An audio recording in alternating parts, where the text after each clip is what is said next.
Theology Rose, and today we're going to be talking about the Natural Theologian, Essays on Nature and the Christian Life by Joel Carini. And I've had the delight of speaking with Joel over the years at the Other Life community and during the writing sessions in the morning. And Joel has given us this wonderful collection of reflections, essays, and thoughts that he's put together. I found every section building upon the next in a wonderfully productive manner. I found the prose easy to read. I found the ideas engaging. I really enjoyed it, and I like this emphasis he has in the introduction.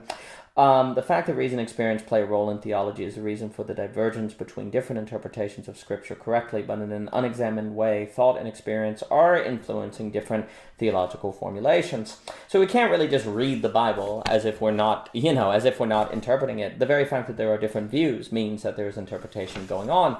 Some people will put forth sola scriptura, kind of the idea that the Bible, it has a clear meaning and there's a clear message. Well, if that was true, there wouldn't be so many denominations, so many different views on things. Now, that doesn't mean the Christians shouldn't have a common reference point that they're orbiting and interpreting differently and discussing about, and that common reference point is precisely the basis of Christian thought. But a common reference point that we discuss and work through time according with our living moment, situational reasoning, the intention of the author, a whole host of variables. That's a very different matter than saying that all we need is the Bible, because you have to reason, and if you have a theology that says rationality is too fallen to reason or you can't trust human reasoning, then how can we even begin to read? So I appreciate that emphasis that Joel is bringing to the forefront. There's been this big debate in Christianity between, say, the book of nature and the book of reason and the book of Revelation. And some people kind of say, well, all we need is revelation, we don't need reason, but that there's no possibility of reading in that context. And so Joel is trying to defend a book of nature, you could say, a Christianity that takes nature seriously, that takes reason seriously, warning that if we do not do so as Christians, then we're stuck to a kind of Christian coherencism, as he talks about, where all you have is your internal consistency and your coherence, and that's all we can rely on as thinkers. And we compare the only way to understand Christianity is to enter the axioms, to enter the coherence. And Joel thinks this is problematic. I think it's problematic as well. Now, I do agree that ideology in thought tends to create internally consistent systems, as I call them, maps, and this leads to all sorts of conflicts of mind. But if we just settle upon coherence, and we don't look for something outside of ourselves that we can believe is external to ourselves, that all people can agree on or experience, even if there's a variety of interpretation, then I think we're basically doomed to tribalism, conspiracies, pathologies, power. Things are quite dire. Now, I'll talk a lot with Cadell and different people on lack as this experience that can be a commonality for human beings, psychoanalysis, the subject, phenomenology. And I think Joel, when he talks about Christian empiricism, maybe a term I use sometimes is phenomenology, and I don't think Joel has anything against phenomenology at all. And I agree that phenomenology or empiricism, and empiricism as Joel understands it is not this denial of everything metaphysical. It's a robustly informed empiricism. It's an empiricism that is robustly informed by a metaphysical awareness. And that's what I mean by phenomenology, and I completely agree with what Joel is saying on the idea that the Christian needs to make empirical claims, observable claims about the real world. Now, these empirical claims, again, are not reducible to a mere simplistic facticity that is nominalistic, and Joel has some very powerful reflections on problems with nominalism. It is an empiricism that is metaphysically aware, and I agree with this. I think this is exactly what we need, or we are basically stuck within an endless game of coherence and comparing coherent systems. I like the opening on being a natural theologian, why he defines himself that way and talks about it. And he has this great part where he says, biblical statements assume the basic understanding of the world with which each person is in the ordinary course of things equipped. I completely agree. Where he makes a point, when the Bible speaks of a donkey, for example, it assumes our familiarity with that species. Yeah, exactly. Like the Bible, is your knowledge of the meaning of the word donkey from revelation, or is it from reason and experience? And Joel's point is that the Bible assumes you know what a donkey is. It's not going to tell you. Well, right there, that means we can't talk of a hard divide between reason and revelation. And this point brings my beloved Austin Farrer to mind, who was trying to bridge the gap between Karl Barth and Aquinas and Thomism. And Joel speaks of Barth quite a bit, and I think it's important to think of Barth in this context, Karl Barth. But, for Mr. Farrer, he's like, because there was so much of a critique against the analogy of being, the idea that the word good, lowercase g, has an analogous relationship with capital G good in reference to God.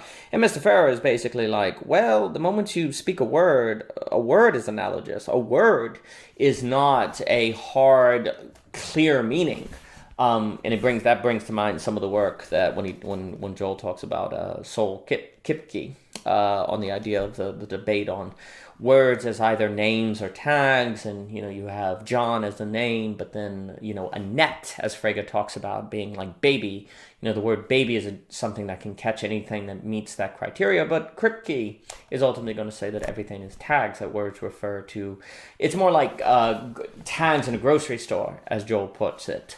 Versus saying like a name tag. There are name tags, sure, but everything else could be like a tag in a grocery store to help you know the kind of describing what the thing is, but not giving you into particularity. Well, that's how it works with words.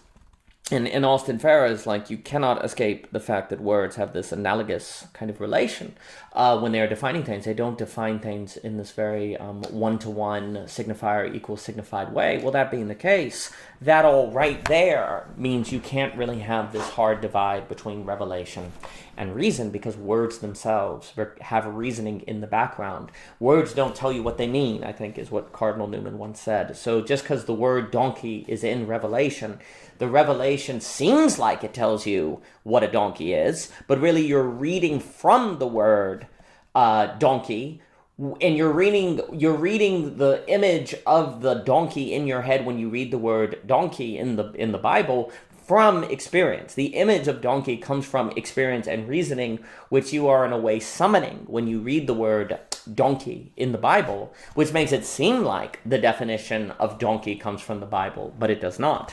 So I think the example that Joel is giving there is quite powerful, and so that being the case, there is some sort of empiricism, some sort of phenomenology that makes language possible. And I think Kipke, I can never say the name, forgive me, is getting that as well when he talks about basically all words, as I understand it, as being tags. And I appreciate the work that Joel is doing there. And then that also gets into the fascinating work that Joel gets into on language philosophy, and section 1 is on language, which is going to be saying that language and reality have this very fascinating relationship with one another, where language, words aren't really about definitions. They're about reference points of experience, if you will. Now, of course, much more has to be said on that, but, I love how he opens the essay on words in the world, where he says, I'm not interested in language when he was younger. I'm interested in reality. Yep, but it turns out that you can't think about reality without thinking about language, because language is the way by which we make reality intelligible, that we can refer to it. Now, I'm not saying language alone makes reality intelligible, but there's something about language that helps us carry ourselves in the world, and that helps us understand the world and interact with the world, but we can miss this empiricism that is language. There's a kind of empiricism in language that is language that we can miss if we think about words too much as definition. We kind of lose the magic of what words are.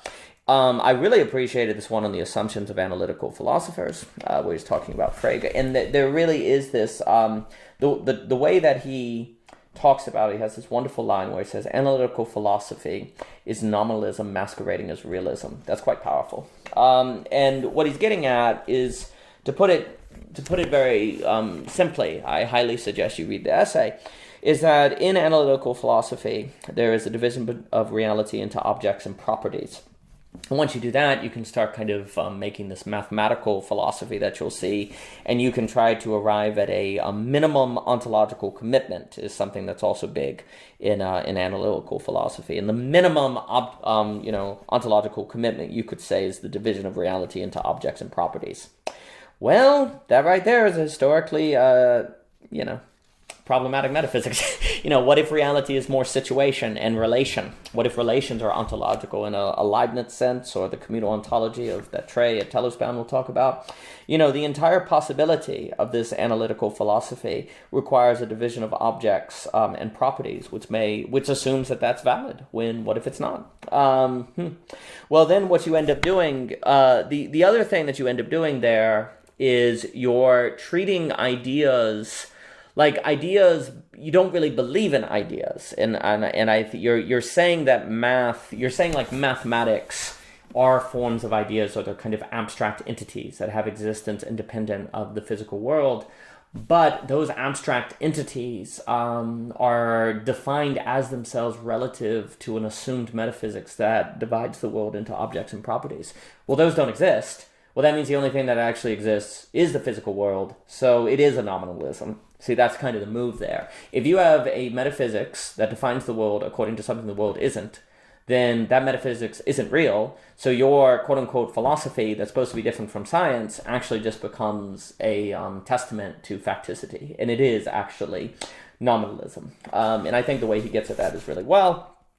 And, Joel says, philosophy is not and never will be a subfield of mathematics. Philosophy is the last bastion of the questions that cannot be answered by a mechanical method. When this is finally lost sight of, humanity is lost. I really like that. I think that's exactly right. Philosophy is precisely this consideration of the situation of the human being as a subject in relation to objects that tears down the subject-to-object divide. And we can't break the world down into objects and properties because objects are always situated in relation. And Vervaeke talks about this. All the people of the counter-enlightenment talk about this. The modern counter-enlightenment thinkers. And by removing all of those, then you end up with a supposed philosophy that is supposedly realist, meaning that abstract entities are real. But it actually is nominalist, meaning you don't believe in abstract entities because the abstract entities that you are defending don't exist. And you need to have abstract entities that exist. And abstract entities that exist are going to be like relations themselves. Relations are ontological. Things are changed by relations. Think of the Wolfgang Smith, the vertical causation to deal with the observer problem, observation problem in quantum mechanics. Well, that would mean relations are real, but are relations real in the same way as my hand? No. But they're real. So they're abstract and they're real. So they're real abstractions. And that's what you need for realism. He'll go on to talk about as well the Christian analytic philosophy. And I really appreciate this one because basically I think this does get into some of the problems of the kind of the Christian analytical philosophy. And what it's trying to do is carve in a space for Christian thought or theology in the realm of mathematics, if you will. Like it says, if math is a metaphysical entity that exists, well, that could be the space in which God exists. And I agree that this is a mistake. I agree that what you're basically saying is that theology has nothing to say about reality, like physical experience, observable reality, because you can't observe the number 2. So God in theology is in the realm of mathematics, like the number 2 or stuff like that, which, they're saying is real, but it's not observable. And Joel's saying that's dangerous, and I completely agree. He has this line where he says existence is concrete. Like, your abstract entities have to be observable, which sounds very odd, but you can kind of observe invisible things. You can observe how people change how they talk when they're around people versus by themselves, right? There's something invisible there, a relation that the being seen that is visible and invisible at the same time. It's a kind of experience that then has an effect on how they act or talk or so on and so forth. So, like metaphysics that exists, realism, ideas that exist are ones that have causal impact on reality. And you see them and you don't see them at the same time. That's where I kind of talk about phenomenology. And I think mathematics you never see. You don't see mathematics at all. But you see relations in this between space. Math is not in a between space. And if you put religion, philosophy, theology, and so on in that kind of realm of mathematics, well, then you can't have empiricism. You can't have a Christian empiricism, and that then leads to Christian coherencism. This coherence model. You can't have Christian claims about reality in the world that are concrete. You get all sorts of problems. Joel has this line where he says, existence is concrete. There is no such thing as abstract existence. I completely agree. There is no existence that is abstract. Existence is concrete. You can't have concrete abstractions, which I know sounds like a paradox, but relations are like that. Relations are very concrete, but they are all the same kind of abstract. So I really appreciate what he's getting at. I think I really do like how he goes through problems with Christian analytical philosophy.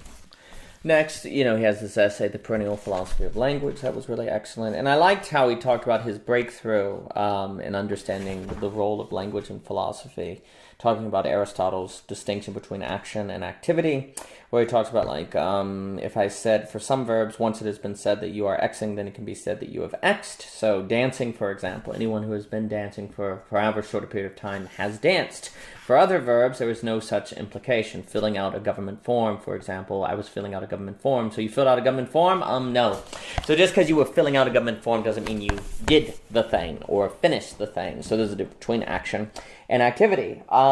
So there's something there to suggest that in language, there are different realities behind them, different modes of being, different ways that we carry ourselves. And paying attention to language in these kind of distinctions can help us kind of mark out that different territory. And we have a method that we'll use in OG Rose, like an on love, where we're trying, or on wisdom, or these different things, or on worry, where you're trying to isolate the meaning of a term. And if we find, and basically the method says, if we have two words that are basically similes, then perhaps we should get rid of one of them because they cause confusion. What you're trying to do is isolate an experience that you've observed that precisely in the effort of trying to isolate a word can help you trace out an experience that's unique and to think in accordance with that experience and to get a better hold on it. So in this way, language can actually, in my opinion, come to actually help with phenomenology or empiricism, Christian empiricism,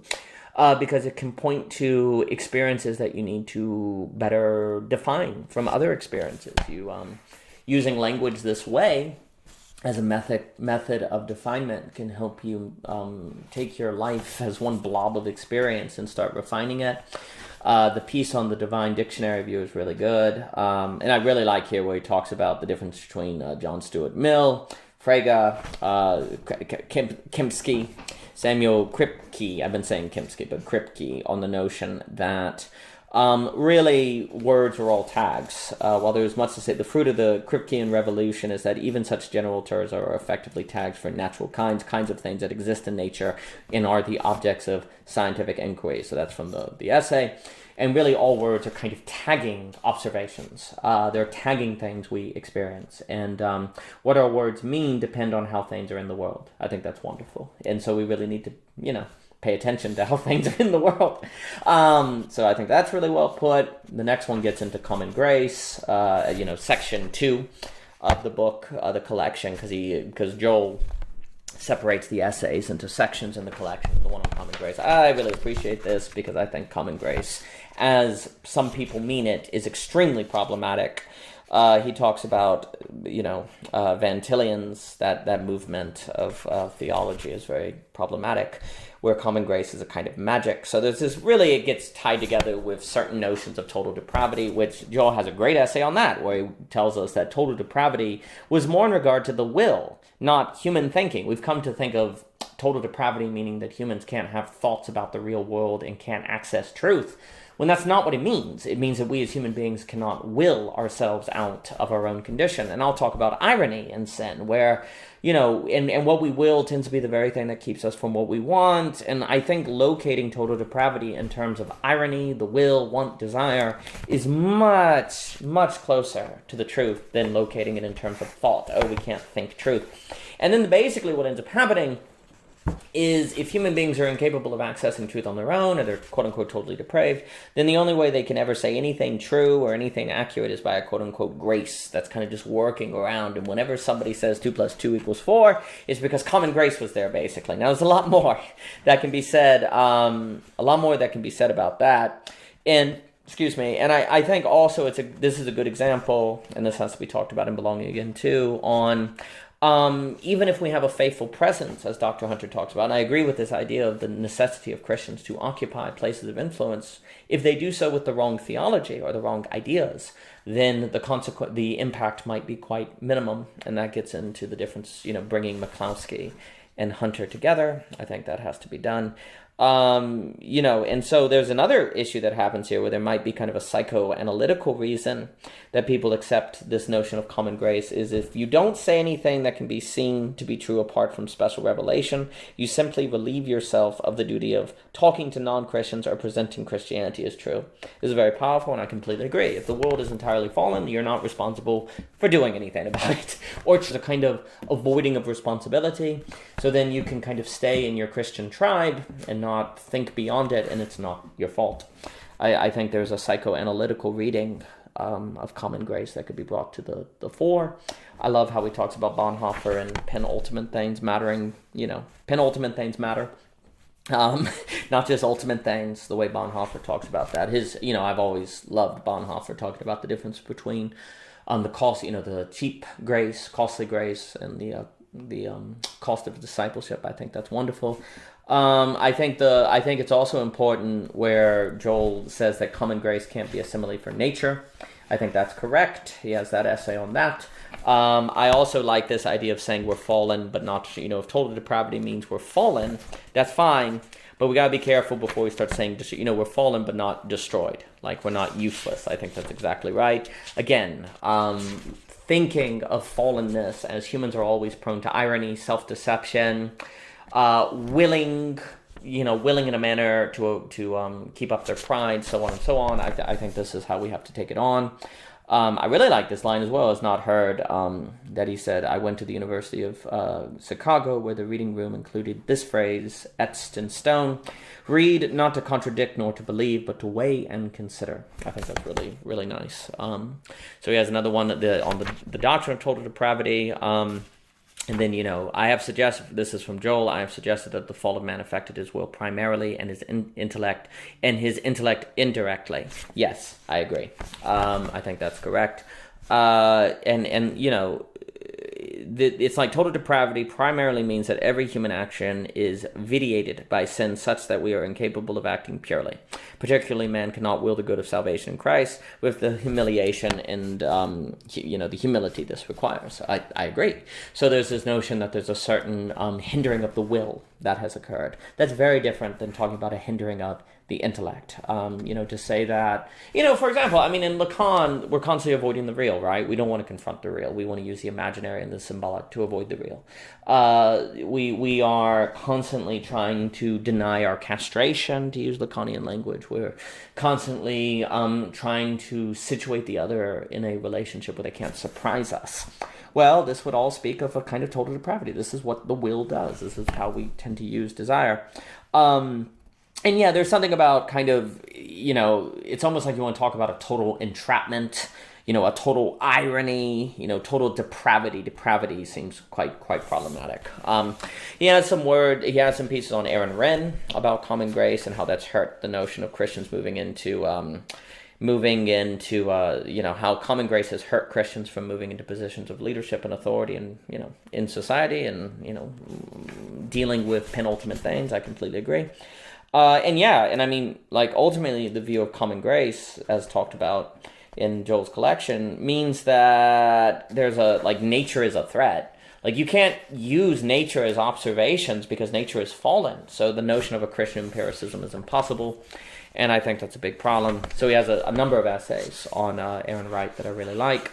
He talks about, he also goes after the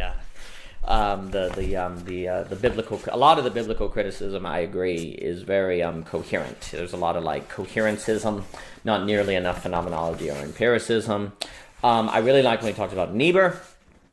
I think Richard Niebuhr and Reinhold Niebuhr, those two brothers, are quite fascinating. He talks about the different kinds of Christians' relation to culture, the Christ against culture, Christ in culture.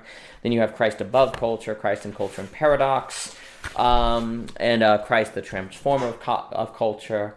And then for Niebuhr, you need to move between these. I think there's a lot to be said on that. Section 5, Joel calls the Christian life. He talks about whatever happened to Reformed theology, which I really enjoy. And I definitely think what has kind of happened also with Reformed theology is really not having a strong sense of how nature and grace connect, how nature, he talks throughout the book also about the dangers of talking about created order in nature, which honestly I'd not really thought about, the pitfalls of talking too much about created order. But I think Joel is right. Like, there's this way in which nature is not something Christians talk about. They talk about created order, which then creates a kind of idea that we need to get back to the creative order, makes it susceptible to nostalgia, utopianism, stuff like that, which I think is really dangerous. So I think those are some really good points. But I really like what he says this, he has this part: the solution to today's Reformed theology is in large part a return to yesterday's Reformed theology, but with perhaps a dose of the Anabaptist emphasis on communal life. I think it was very interesting, and I really like this piece. I'm also a big fan of his In Defense of Christian Stoicism. I think Christianity and Christians have a lot to learn from Stoicism as he describes it. He has I like some of his videos that you'll find also online on his YouTube page. I love this piece, Why You Should Leave Your Church, where, there's really this kind of idea that there can be this, how do you put it, kind of this dedication, this kind of, if I leave the church, I'm a bad Christian. But really, that's not how we should think about it. And, we don't make it a personal thing. We don't make it kind of like we're critical of the church, but he's got this part: assuming you're not irremediably shallow and aren't leaving to find a slightly more able rock band or better light show, can you leave a church if it just isn't doing it for you? And he says, of course you can. Perhaps you should. And I love how he goes about that piece. The idea of the Christian village is fascinating. And it was interesting. I didn't know that Joel had worked with the Davenant Institute. So that was neat to see.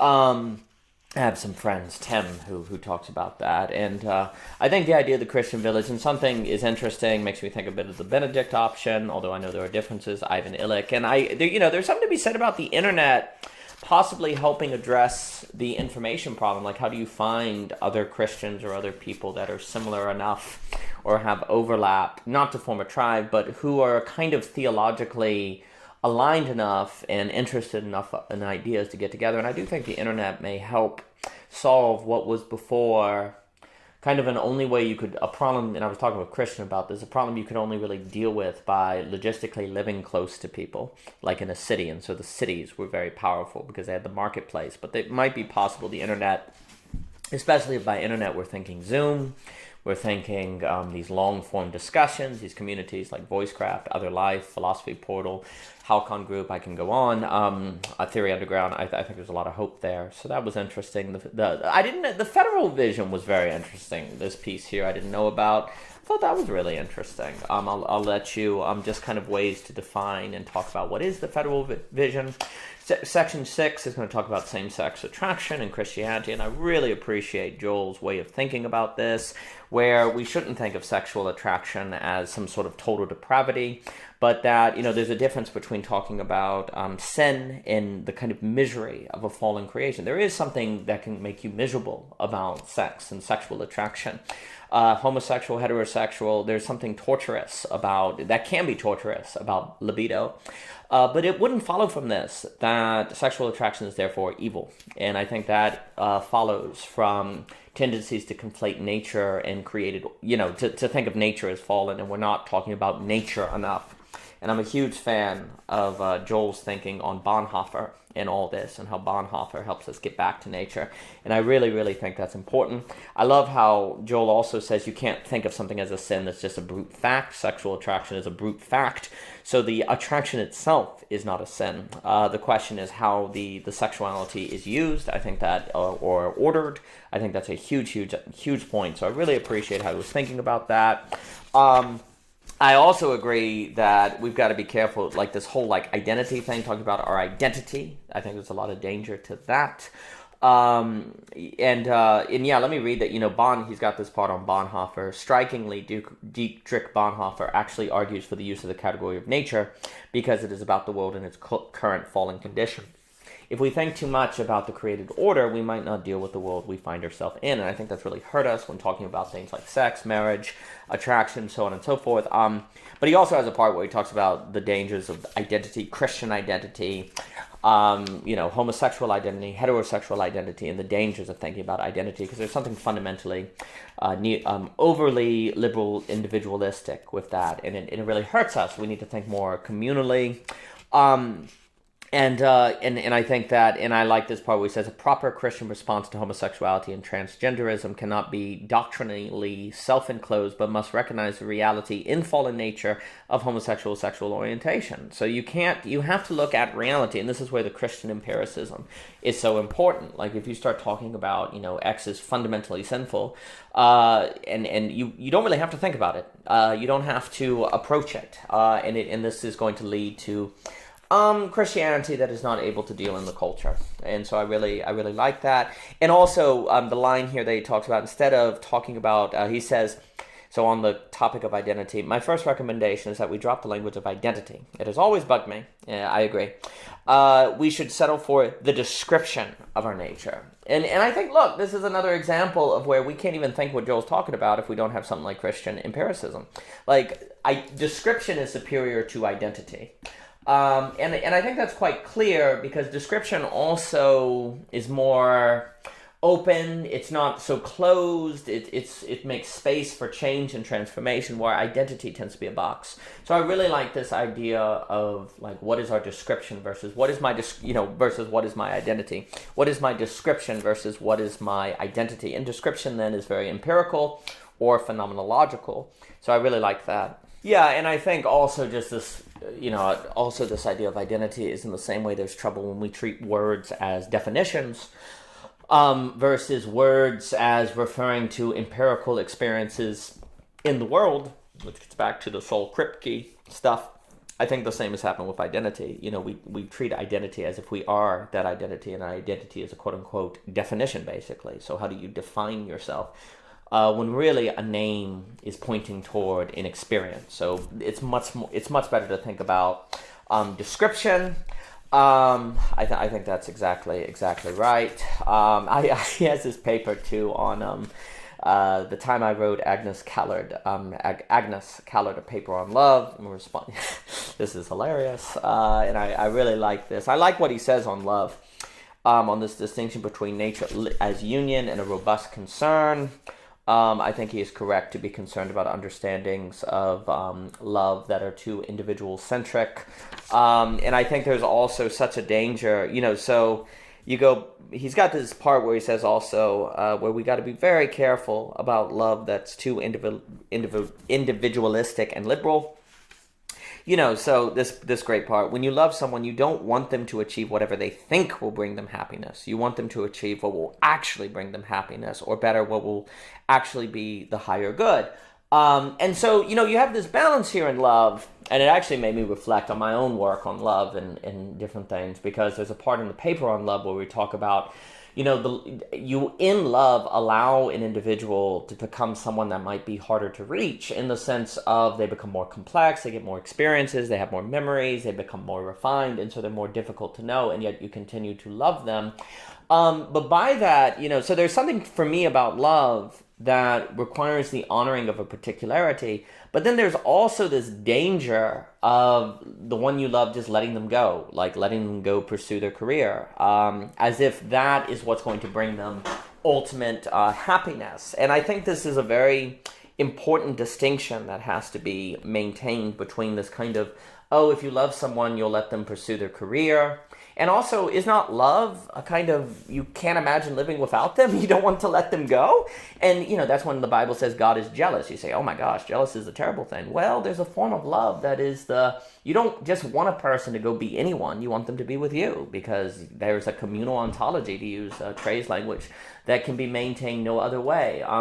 So, for me, I think it helps bring together just some more thoughts on the idea that love has to accept the fact that you may never know the fullness of a person, and actually you want them to become more individual, complex, and beautiful, thus become more mysterious in that kind of capital U unknown way, and so become more beautiful and divine, which means there's more depths that you will never know, but that's not the same as saying you let them go. You have to pursue them in those depths.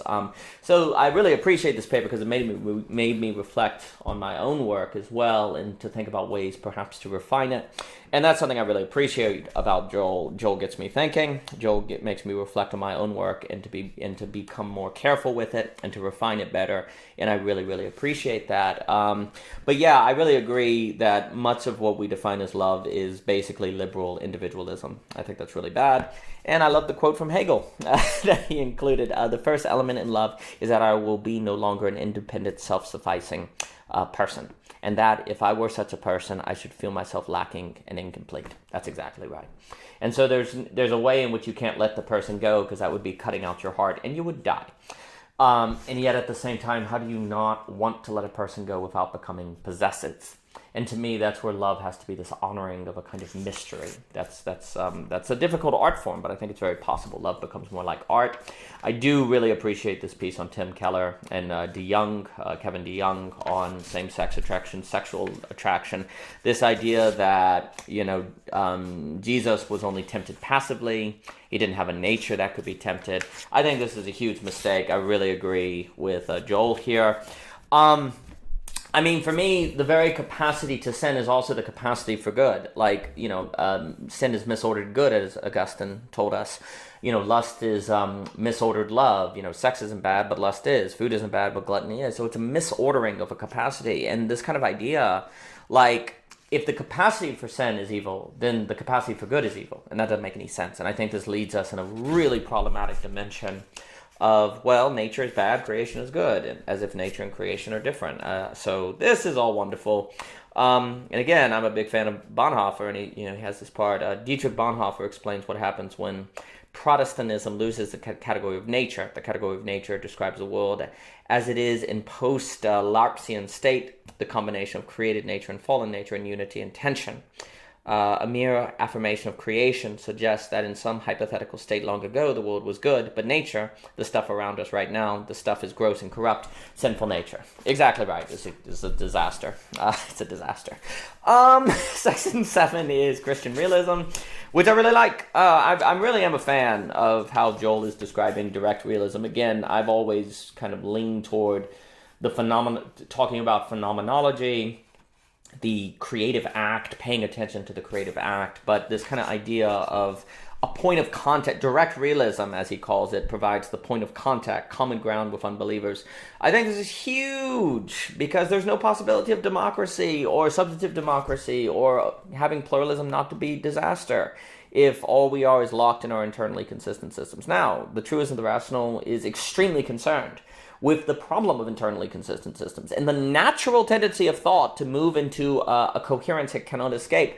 But we must not treat that coherence as if it is all we should settle for. We have to look for ways to move outside, to contact with the actual world. And, the conflict of mind will say that just because we can't have certainty doesn't mean we can't have confidence. And there's good, confident reason to believe that we're experiencing the same reality and that our concepts are participating in the world somehow, even if incompletely or even if wrongly, that words have real knowledge. And even if we're sociologically conditioned to interpret reality X way, that doesn't mean our interpretation has nothing to do with reality and its actuality. And also it's possible that we're sociologically conditioned to experience the world correctly. Maybe tradition actually helps us understand reality, not keeps us from reality. If we can't, if we don't believe this, the world falling into tribes, conspiracy, all that, this is what follows. So a defense of a point of contact is huge. I really appreciate it. I completely agree. And I also like this idea that for the Christian, in short, atheists shouldn't be our guide to the immaterial. That's exactly right. Like the Christian, like sometimes this Christian apologetics accepts a notion of metaphysics and immateriality that is just borrowed from atheist conceptions, which again, I'm not saying atheists are bad. I'm just saying that you got to think through your metaphysics on your own, right? And follow it in line with your theology. Which is why I do think the communal ontology that Trey talks about, or just ontology, relations as ontological, is a huge deal. And so, he's got this part where he says, we can't each have our own subjective perspective and simply go our separate ways. Our words bear on reality, and where they differ, we disagree, and someone is wrong, and at best, only one of us can be right. Yeah. Otherwise, it's, we may not want to say this because it seems cruel, but if we, if this does not show, we're in huge trouble. But again, it's hard. I think the reason why I like this Christian realism, because it's very difficult. It's very difficult for people to understand that talking about the need for materiality, experience, empiricism to be a point of contact, they hear that and think that you're anti-metaphysics, anti-religion, anti-belief, and that's not so at all. It's just words have to refer somehow to the concepts of which they are describing. Otherwise, why do we use the words? And this is big, a lot of what Joel talks about on that. So I think this point also just gets to Kripke. Makes sense why Kripke is big for Joel, because words are catching reality, and maybe they don't catch them perfectly, but they are trying to catch something, dang it. And that effort of trying to catch is a point of contact. And it just makes you think of Austin Farrer, who I adore. And Austin Farrer is like, hey guys, the moment you use a word, and Joel says this, the moment you use a word, the Bible assumes you know the meaning of that word. The moment I mentioned to you dog, did you think of a cat? Like, it's just practically incorrect that mentioning words leads to random imagery. If I say hot dog, don't you think of a hot dog? Well, why? If words don't make contact with reality, when I say the word hot dog, why didn't you just think of a horse or something?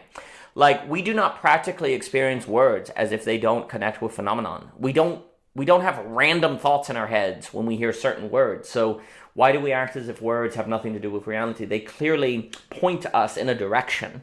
And even if that direction is wrong, they are pointing us in a direction. And the way we are pointed is organized and conditioned by our experience. And I think that's what Joel is getting at. And I think he's 100% correct. Now, again, just because we are pointed in a direction doesn't mean that isn't sociologically conditioned. That doesn't mean that words that they equal their signifier. The key is that words, it's the whole on typography paper where we apprehend accurately. Even, the moment I point at something, I apprehend that's a bookcase. Even if I can't accurately define what is a bookcase, make the gap between the signifier and the signified close, I do apprehend it. So words apprehend. Maybe they're wrong. Maybe they're sociologically conditioned, but that's very different from saying there's some sort of gap we can never cross. And I think if we think that way, then you have to say, well, the Christian worldview, to believe in Christianity, you have to enter the Christian worldview. I think it's a huge mistake. Now, again, the map is indestructible. It's going to talk a whole lot about this problem of axioms being stuck in systems. But all of this is ultimately a critique of autonomous rationality or autonomous non-rationality. You cannot have autonomous systems correspond, and yet they feel like they do because they achieve a coherence. You say, oh, well, if they totally cohere, they have to correspond, and that's a mistake.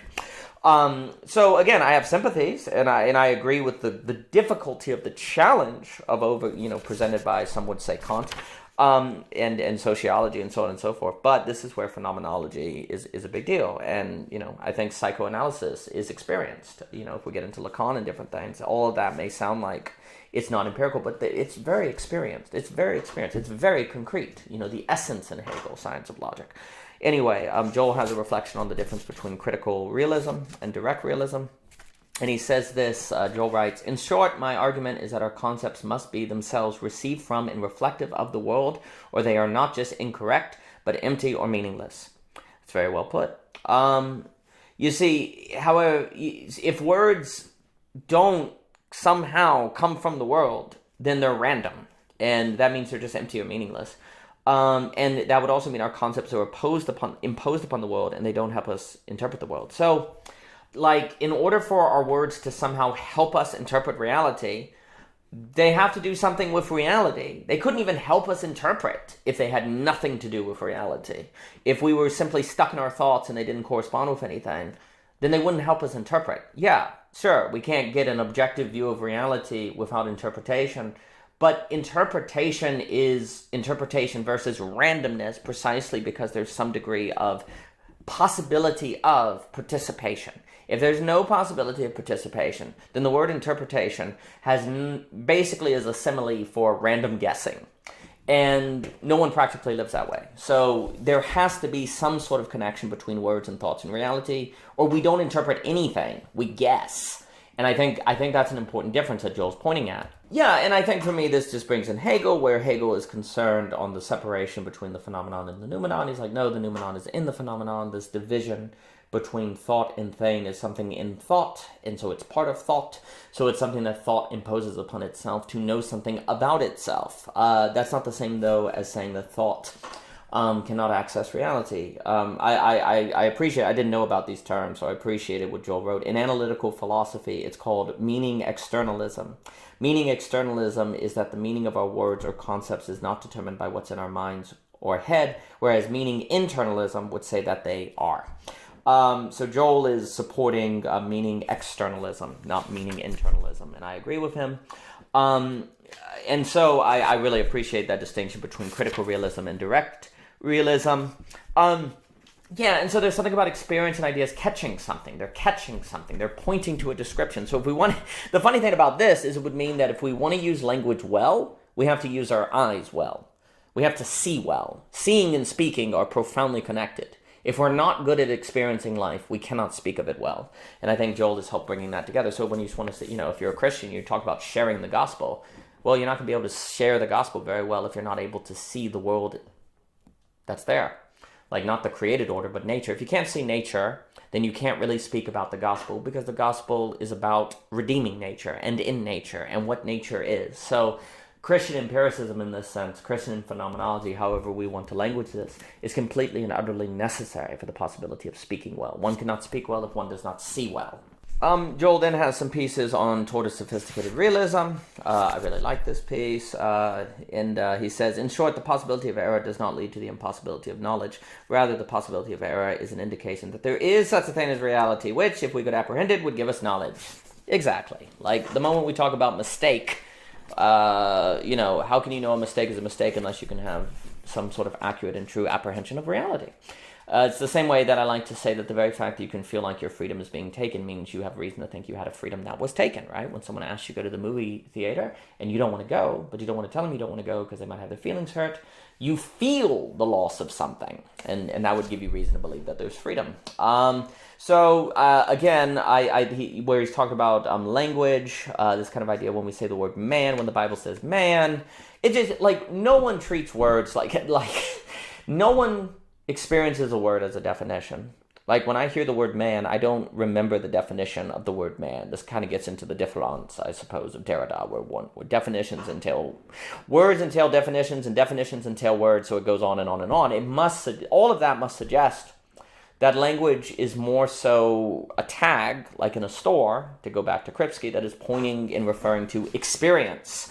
I think Austin Farrer completely agrees, and that's why Austin Farrer is so concerned about like Karl Barth's deconstruction of the analogy of being. Now again, some people argue, Karl Barth is a very impressive individual, and the church dogmatics are very dense, and the epistle to the Romans is very impressive. So I always hesitate to critique Barth because I've had people tell me that Barth's thinking on the analogy of being is not so clear-cut, so I'm not sure. But generally, Austin Farrer's critique of Barth in critiquing the analogy of being is that you have to have analogy. Like, you can't think without just knowing what the word man. The word man is a kind of analogy. Like, everything has a certain metaphoric structure to it, a certain pointing. And if you throw that out, you're in trouble. I appreciate it here in Section 8 when Joel talks about his experience in Revoice, going to the Revoice conference. That was very powerful. And I really appreciate that, and I salute him for doing it. I think that's really, really important. And I like the idea of having to come out as heterosexual. That was really interesting. For the first time, I was in a social circumstance at Revoice where I needed to come out as straight. This gave me a different place in the conversation I was having. It did not go without saying. So the idea of having to come out as straight, I think, was quite powerful there. I like also talk to people, not just about them. That's really powerful. And I think I really appreciate Joel sharing that. Section 9 is going to be talking about problems with theistic evolution that Joel goes into, and I appreciate the thinking that he's put toward this debate. I think for a lot of Christians is quite a hefty weight on their shoulders on the idea of how can one reconcile evolution and Genesis, or the theory of evolution. And Joel makes arguments in favor of old earth creationism that are very interesting, pointing out some of the kind of ideas that we, in the fossil record, we see types, we see kind of a typology, we don't see gradual change, which then has led some people talking about evolution as having these explosions of evolutionary change that are occurring, which then, of course, at that point, we have to ask if evolution following kind of gradual change, if that's still on the table. If what we see instead is in the theory now, kind of in the fossil records, these kind of explosions of transformation that occur all along. So he's going to talk about the typological pattern of biology. I appreciate also what he's talking about with Aristotle, where chance cannot be a cause. There's a real sense in which chance doesn't exist. It's always incidental, so chance can't be an explanation. You can't. You have to have necessity. Like if I happen to run into you at the store, it's because I was planning to do something else. Chance is secondary. Chance is a secondary description. So Aristotle is going to go through kind of talking about, and Hegel does a similar thing, where we can't talk about chance as an explanation. It is something that is incidental. And I like also, like I said, the thoughts on typology that we see, typology, shape of biology. Speaking about Michael Dennin's work, I think the idea also that we see mostly the mechanisms by which change occurs in nature are more devolutionary. Now, there's an argument to be made that BEHE overstates the amount of devolution that occurs. But then the change that would occur in nature, if it's not devolutionary, seems to be more neutral. So how do we explain that? So there's a lot of questions that kind of arise on how exactly evolution works in history. I think there's a lot of people. Wolfgang Smith talks about this, on how we have to rethink the way the theory is thought. Maybe it's more situational. Maybe there's more transformation that is taking the entire environment into account versus isolated biological entities. It's hard to say, but I appreciate Joel's reflections on that. It was very, very interesting. He's also going to be talking about the advantages, the importance of thinking science, philosophy, and theology as distinct, but at the same time, and keeping them distinct, but making it the case where you don't think they have nothing to say about one another, because I think there's a fine difference. Like philosophy can help, what Joel talks about is how philosophy can help frame the questions of science. Even if philosophy doesn't do the methods of science, there's something science can gain from philosophy if it sees philosophy as distinct. And also, too, I like how he has this, how he says, the disciplinary boundaries often do not align with questions, but with modes of arriving at answers. So we have to be aware that the kind of discipline we're in may change the mode by which we arrive at an answer, and that may result at us arriving at answers we don't realize we're heading toward. Section 10, I do really appreciate his thoughts on sexual orientation, heterosexual, homosexual relationships, thinking like this. I think it's really important not to conflate things like nature and holy or unnatural and sinful and things like that. These are different categories. And frankly, I think it's made Christianity very dualistic, out of body. You could say kind of a lame Gnosticism that you'll see in Christianity, because nature is seen as totally depraved, and we talked about that before. And I think the way Joel handles this topic, and then how it bears on issues like sexual orientation, are very, very important. I think where he says, it's very clear that empirically sexual orientation exists. That it is something that people just find themselves in, that they just have, that it's a brute fact. And I think this is just another example where without something like Christian empiricism, it's very difficult to think through modern political, social issues. We become very simplistic and foolish even without something like Christian empiricism. And again, I'm a big fan of this idea where he writes, I would urge that Christians stop debating about identity and begin to study up on accurate empirical description of the human condition. Indeed, we need to be better. We need to see the world more clearly. Like, makes me think of a Flannery O'Connor, Cézanne. Section 11, when it talks about evangelicism, is invaluable. I think these critiques of evangelicism are, well, the problem is evangelicism that doesn't have a robust doctrine of nature. Once nature is not a category, which brings us back to Bonhoeffer, in our thinking, evangelicism seems to end up in a lot of trouble. I really like he has an article called Conservatives Against Capitalism, and this part about that Scruton emphasizes, which I think is exactly right. So talking about the meaning of conservatism by Roger Scruton. Scruton writes, Scruton argued in that book and throughout his work that conservatism was more about the individual finding a home within the world, including the natural environment, the aesthetic and architectural environment, and within a local and national community. I think that's very important. Conservatism is not libertarianism, and indeed there can be some libertarian thinking in conservatism, limited government, blah blah, small regulation, and so on and so forth. But conservatism is not merely the absence of government or power. It's not free. Conservatism does not assume that you have... There's something about libertarianism that can be too much on the side of negative freedom, suggesting that you're free if people leave you alone.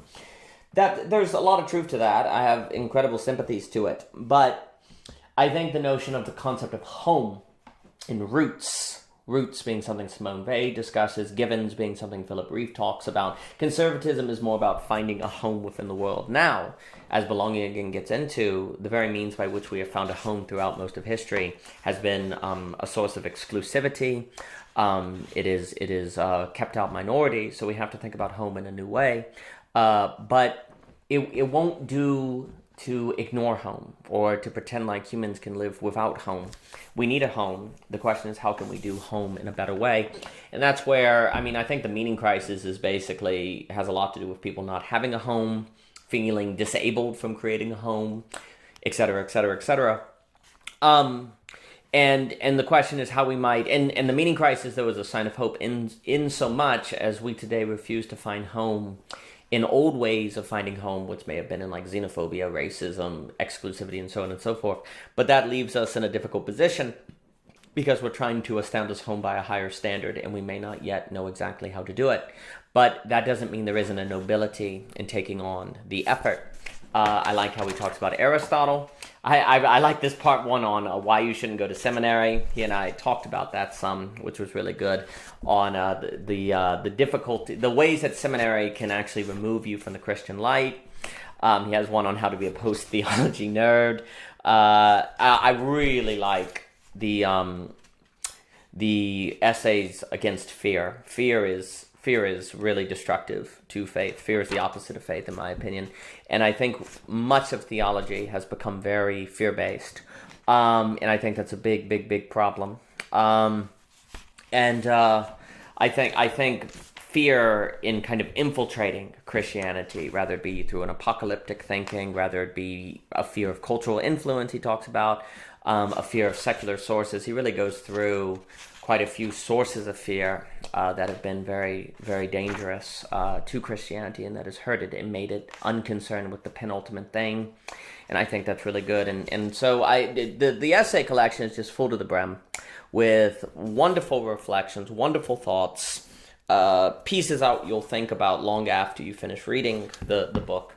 And I really just appreciate what Joel has done.